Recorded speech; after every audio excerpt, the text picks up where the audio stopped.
Hey Deckers, Midnight Suns is here. Now, I was a little bit disappointed with the performance on this one. As you can see, just even running around inside, we're dipping down into the 30s.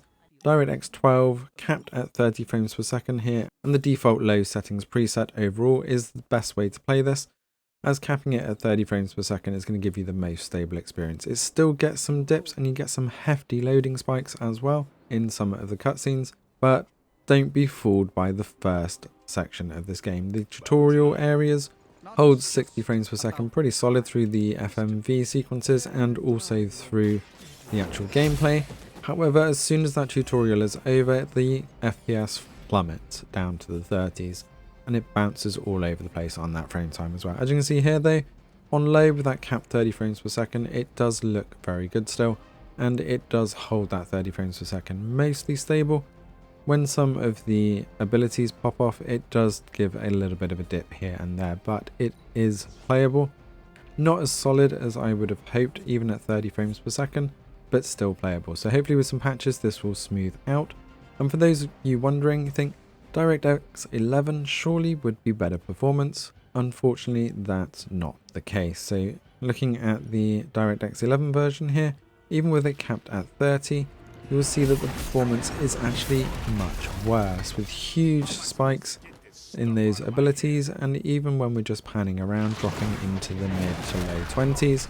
And as you can see, there's huge lag on a lot of these abilities. So DirectX 11 is really bad in this for some reason. So I do recommend sticking with DirectX 12. Overall though, Marvel's Midnight Sun has been a lot more fun than I was expecting. Apart from those load spikes, playing at 30 frames per second is more than good enough for this title, and with the range of the abilities and some of the humour in the storyline, I've really been gripped by this more than I thought I would. So I do recommend you dive into this one if you've been holding out, waiting for some reviews. Then if you are familiar with the XCOM series, this was done by the same developers, and it shows they really know what they've done here. This is a huge improvement from the XCOM game that I covered recently on the channel. They've really made good improvements in the way that the turns flow and picking the cards and just the general maneuverability.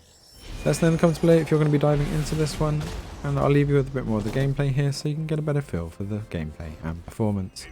Thanks for watching, and see you in the next one.